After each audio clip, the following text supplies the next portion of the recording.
Good morning friends.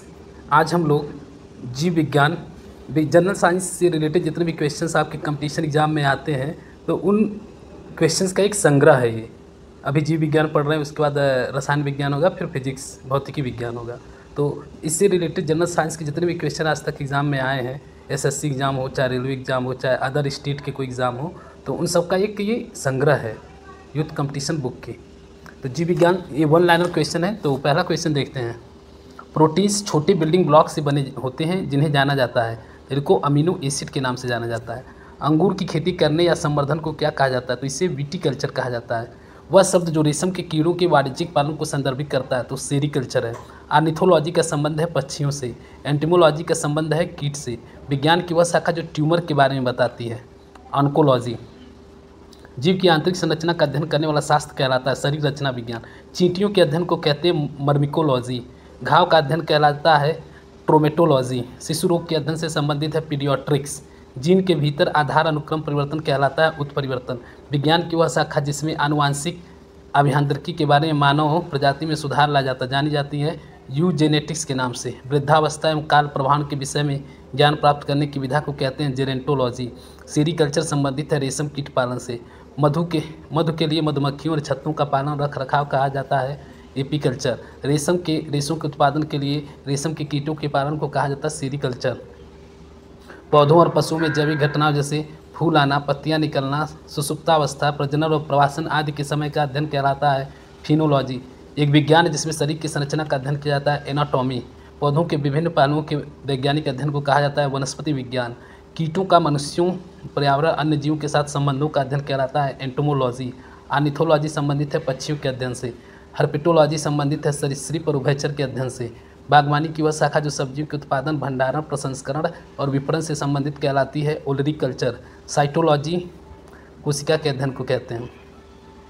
निर्दिष्ट आबादी में स्वास्थ्य से संबंधित स्थितियों, घटनाओं के वितरण और निर्धारकों का अध्ययन, और इस अध्ययन का स्वास्थ्य समस्याओं के नियंत्रण के लिए अनुप्रयोग होता है एपिडेमियोलॉजी। माइकोलॉजी अध्ययन है कवक का।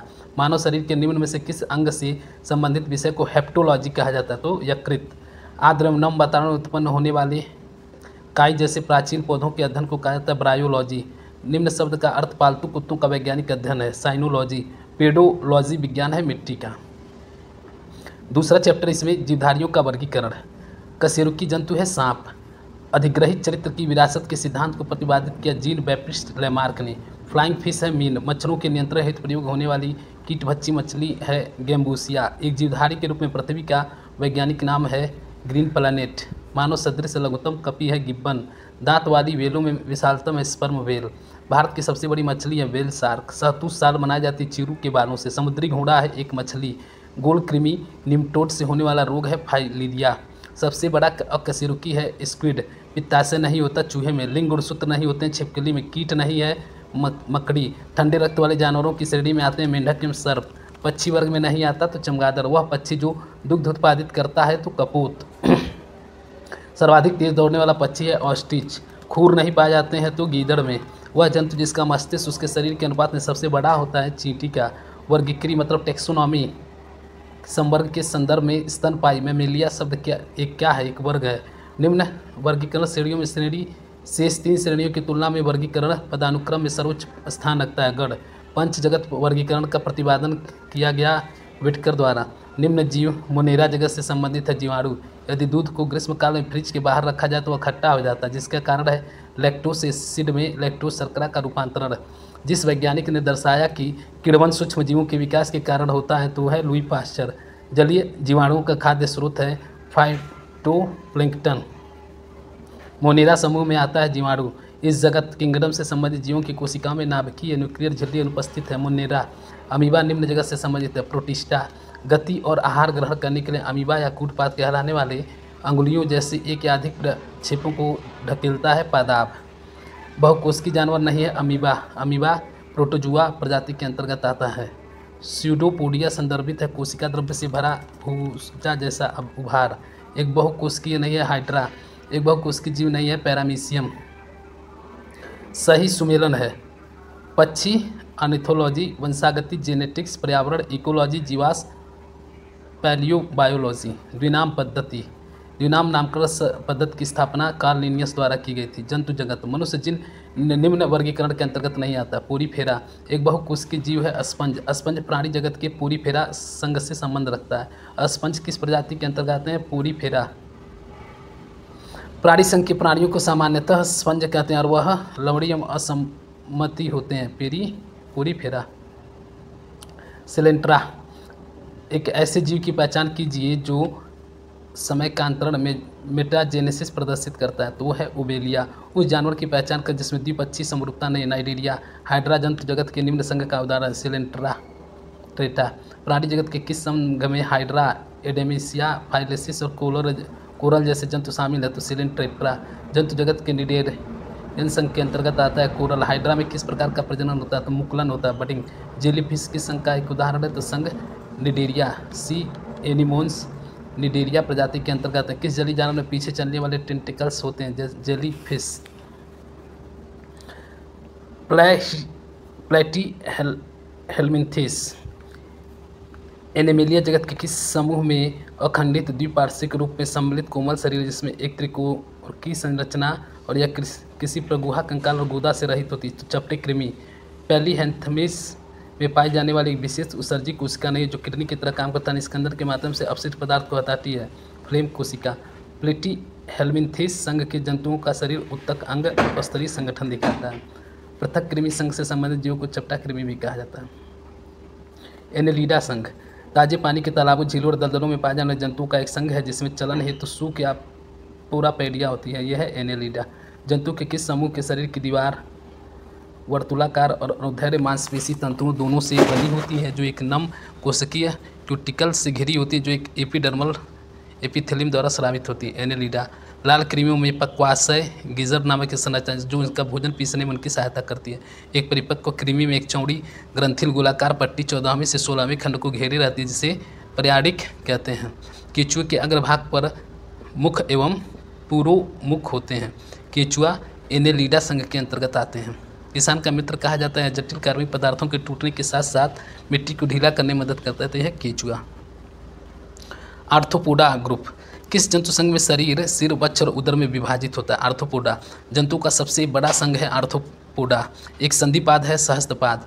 निम्न समरूपता आर्थ्रोपोडा द्वारा प्रदर्शित की जाती है। द्विपार्श्विक। आर्थ्रोपोडा का उदाहरण है बिच्छू। मधुमक्खी की आंखें होती हैं कितनी? 5। निम्न का उपनाम डैडी लॉन्ग लेग्स है। सेलर मकड़ी दुनिया की सबसे तेज दौड़ने वाली चींटी प्रजाति है। सहारन सिल्वर सिटी। मकड़ियाँ प्राणी वर्गीकरण के किस वर्ग में आती है? एरकनीडस। झींगा आर्थ्रोपोडा प्रजाति के अंतर्गत आता है। मकड़ियाँ प्रजाति के अंतर्गत आर्थ्रोपोडा। केकड़े आर्थ्रोपोडा प्रजाति के अंतर्गत। झींगे किस प्रकार के होते हैं? क्रस्टेशियन।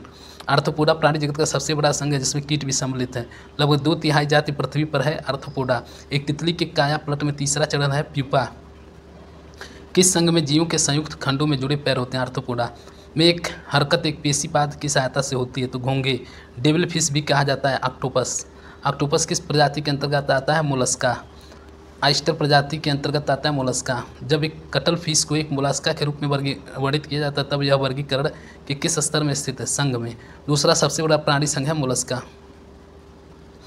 कटल फिश मोलस्का संघ से संबंधित है। कशेरुकी प्राणी नहीं है घोंगा। घोंगों का संबंध किस संघ से है? मोलस्का। जंतु के किस समूह का नाम उसकी कांटेदार त्वचा कारण रखा गया है और उसमें विशिष्ट जल संवहन नाल पाया जाता है जो उनके चलन में सहायक है? इकाइनोडर्मेटा। संघ फाइलम इकाइनोडर्मेटा के बारे में विशेषता है? प्रगुहा उपस्थित, द्विपक्षीय सम्मिति।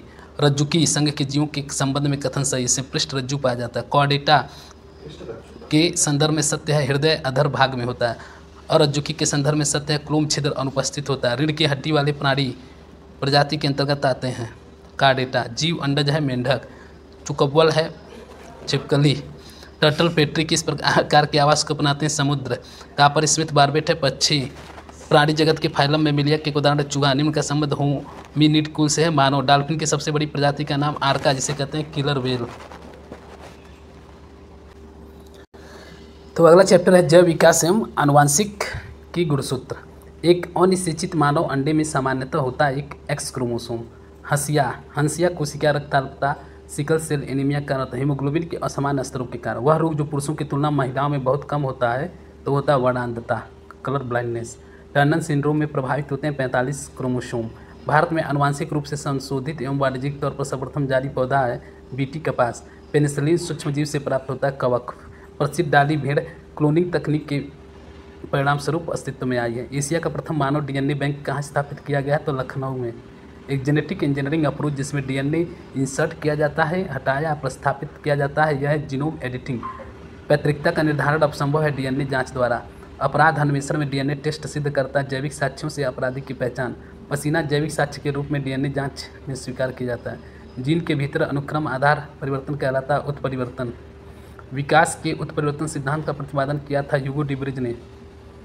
एक वर्णांध पुरुष एक समान महिला से विवाह करता है, वर्णांधता के लक्षण उत्पन्न होंगे उसके पुत्रियों के पुत्रों में। पृथ्वी पर सबसे पुराना जीव है हरित नील शैवाल।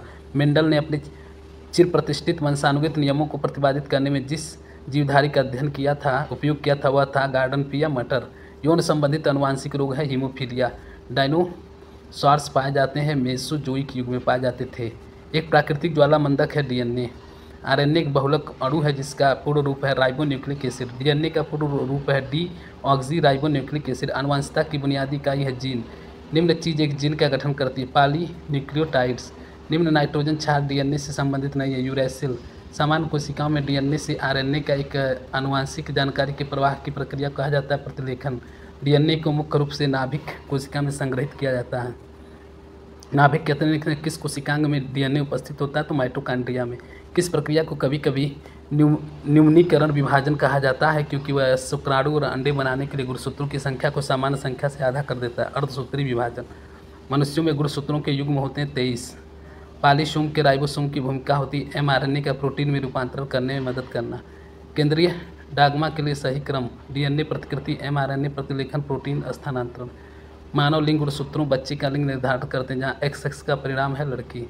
पिता के गुणसूत्रों में किस संयोजन से लड़की का जन्म होता है? XX। एक मानव कोशिका में गुणसूत्र होते हैं 46। पुरुष में पुरुषत्व के लिए कौन सा गुणसूत्र संयोजन उत्तरदायी है? XY। झिल्लीदार गर्दन अभिलक्षण है टर्नन संलक्षण का। जो हीन जियो नाम के एक अमेरिकी कोशिका अनुवांशिकी वैज्ञानिक किस वर्ष में एक शोध प्रकाशित किया था जिसमें 2n = 46 को मानव गुणसूत्रों की सटीक संख्या के रूप में परिभाषित किया गया था? 1956 में। एक मेंडेलियन विकार नहीं है टर्नर सिंड्रोम। निम्न वैज्ञानिक ने मटर के पौधे पर काम करते हुए वंशानुक्रम के मौलिक कानून की खोज की थी? Gregor Mendel. विल्सन रोग एक आनुवांशिक रोग है जिसमें कॉपर शरीर में अत्यधिक मात्रा में संचय हो जाता है। विल्सन रोग का लक्षण नहीं है रतौंधी। मेंडल को जेनेटिक्स के जनक के रूप में जाना जाता है। हीमोफीलिया का लक्षण है रक्त का थक्का न जलना। पूरे टिस्कार में क्रॉस AABB के साथ कितने AAB जीनोटाइप बनेंगे? तो 4। आनुवांशिक रूप से समान व्यक्तियों के बीच प्रत्यारोपण को कहते हैं आइसोग्राफ्ट। विकासवाद का सिद्धांत दिया था चार्ल्स रॉबर्ट डार्विन ने। निम्न काल में भारत में शुतुरमुर्ग पाए जाते थे पूरा पाषाण काल में। शब्द उत्परिवर्तन मुख्य रूप से संदर्भित करता है आनुवांशिक गलती। जनसंख्या परिवर्तन का एक महत्वपूर्ण निर्धारक है प्रवसन। एक आनुवांशिक विकार नहीं है एड्स। लगभग 65 मिलियन वर्ष पहले डायनासोर किस अवधि के अंत में विलुप्त हो गए थे? क्रेटेशियस। उत्परिवर्तन का सिद्धांत ह्यूगो डिब्रिज के द्वारा प्रस्तावित किया गया था। उद्विकास का सिद्धांत विकसित किया चार्ल्स डार्विन ने। महाकल्प को स्तनधारियों का महाकल्प के रूप में भी जाना था। नूतन जीवी। पृथ्वी पर एक बड़े उल्कापिंड प्रभाव के परिणामस्वरूप डायनासोर के विलुप्त होने का सिद्धांत किसकी देन है? Luis Alvarez. एक अवशेषीय अंग है अपेंडिक्स। प्राकृतिक चयन तंत्र को वर्णित करने की पद्धति के रूप में युग्मतम की उत्तरजीविता वाक्यांश निकट में किसका कथन है? Herbert Spencer. किस व्यक्ति को 20वीं सदी का डार्विन कहा जाता है? Ernst Mayr. एक दिए गए भौगोलिक क्षेत्र में विभिन्न प्रकार की प्रजातियों का विकास एक स्थान से दूसरे स्थान तक होता है और वस्तुतः अन्य भौगोलिक क्षेत्रों में प्रसारित होता है, उसे कहते हैं अनुकूली विकिरण। भारत का कौन सा प्रसिद्ध जीवाश्म स्थल है जहाँ डायनासोर का एक पूर्ण कंकाल पाया गया था? धामना, महाराष्ट्र। निम्न यह सुझाव दिया कि जीवन की उत्पत्ति सरल अकार्बनिक अणु से हुई होगी। JBS हॉल्डेन। अगला चैप्टर है अब कोशिका उत्तक एवं जल। माइटोटिक सेल डिवीजन के लिए एनाफेज चरण में क्रोमोसोम एक दूसरे से पृथक हो जाते हैं। कोशिका में पाचन थैली कहलाती है लाइसोसोम। जीवों में बैक्टीरिया कोशिका की अच्छी तरह से व्यवस्थित न्यूक्लियस नहीं पाया जाता है। अनुलेखन के दौरान डीएनए का वह स्थान जहाँ आरएनए पॉलीमरेज जुड़ता है कहलाता है प्रोमोटर। भ्रूण के फिट्स चरण में शरीर के सभी अंगों की पहचान की जा सकती है। मानवीय पुरुष प्रजनन प्रणाली का हिस्सा नहीं है डिंब वाहिनी नली। फेलोपियन ट्यूब को काटना और बांधना कहलाता है ट्यूबेक्टोमी। कोशिका का शक्ति गृह पावर हाउस है शुद्ध माइटोकॉन्ड्रिया। किसी कोशिका के भीतर केंद्र में स्थित विशिष्ट गोलाकार संरचना कहा जाता है नाभिक। कोशिका को प्रोटीन की फैक्ट्री के रूप में जाना जाता है राइबोसोम को। खून में कुछ कोशिकाओं की उपस्थिति के कारण रक्त के थक्के का गठन होता है। इन कोशिकाओं को कहा जाता है थ्रोम्बोसाइट्स। जीवित प्राणियों में निषेचन के दौरान नर और मादा गैमेट का संचलन एक कोशिका बनाने के लिए होता है, जिसे कहा जाता है युग्मनज। मानव शरीर का वह भाग जो ऑस्टियोपोरोसिस से प्रभावित होता है, हड्डियाँ। पशु कोशिकाओं में नहीं होता। कोशिका भित्ति। लाल रक्त सेल के निर्माण के लिए आवश्यक है फॉलिक एसिड। कठोर जल में उपस्थित है कैल्शियम। कोशिका की आत्मघाती थैली के रूप में जाना जाता है लाइसोसोम को। मानव हृदय में कक्षों की संख्या होती 4। डीएनए की द्विकेंद्रीय संरचना दी गई थी वाटसन एवं क्रिक के द्वारा। पादप कोशिका जंतु कोशिका से भिन्न होती है। कोशिका भित्ति प्रकार से प्लाज्मा झिल्ली बनी होती है प्रोटीन एवं लिपिड से। मानव शरीर की सबसे छोटी हड्डी है स्टेपिस। प्रत्यक्ष इलास्टिक ऊतक टिश्यू जो हड्डियों को एक साथ पकड़े रहते हैं उन्हें कहते हैं स्नायु या लिगामेंट। वयस्क मानव में होती है 206 हड्डियाँ। स्टेम सेल से मनुष्य की लीवर कोशिकाओं की रचना की है जापान के वैज्ञानिकों ने। एक केंद्रक झिल्ली के साथ एक सुव्यवस्थित केंद्रक वाली कोशिकाओं के रूप में नामित किया गया यूकैरियोटिक कोशिका। विशालकाय प्राणियों में कोशिकाएं होती हैं अरबों। समसूत्री कोशिका विभाजन के बारे में कथन सत्य है। गुणसूत्र इस तरह से विभाजित होते हैं कि संतत कोशिकाओं को आनुवांशिक पदार्थ की समान मात्रा प्राप्त होती है। इस कोशिका वैज्ञानिक ने 1960 के दशक में विभिन्न प्रकार की कोशिकाओं में प्रोटीन प्रसंस्करण और छटाई में एंडोप्लाज्मिक रेटिकुलम की भूमिका की व्याख्या की थी। जॉर्ज ई पलाडे गाल्जी उपकरण में मौजूद चपटी झिल्ली से घिरी थैलियाँ किस नाम से जानी जाती हैं? तो कुंड। निम्न कोशिकांग राइबोसोमल आरएनए प्रोटीन से बनाता है राइबोसोम। कोशिका विभाजन की प्रक्रिया में 2 संतत केंद्रों के बीच फ्रैगमोप्लास्ट का निर्माण कोशिका द्रव विभाजन के दौरान होता है। एक यूकैरियोटिक कोशिका के कोशिका द्रव का 2 संतत कोशिका विभाजन है साइटोकाइनेसिस। एंटोनियो वान ल्यूवेनहॉक ने एक एकल कोशिका वाले जीवन रूपों की खोज की थी 1674 में। कोशिका का कौन सा भाग पोषक तत्वों को ऊर्जा में परिवर्तित करता है? सूत्रकणिका।